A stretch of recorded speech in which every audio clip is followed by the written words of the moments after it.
আজারি হুজুর March for গাজায় চোখে একটা সানগ্লাস পরিছে, ভালোই লাগিচ্ছে মাশাল্লাহ।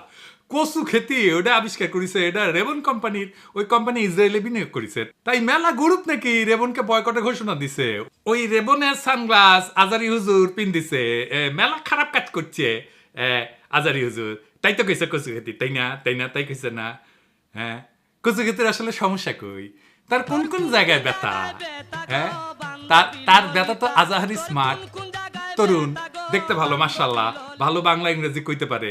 তাই টাটায় বাঙ্গুয়ালিদের তারা দেশ ছাড়া করেছিল, এখন লাগিছে পিছে। কিছুদিন পরপরই পিছে লাগে।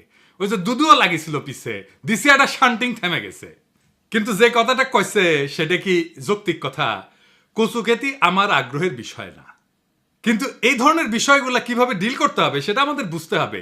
এনে মেলা বিতর্কের বিষয় আছে, এটা একটু খোলাসা করে না বললে আমাদের জন্য বোঝা খুবই মুশকিল।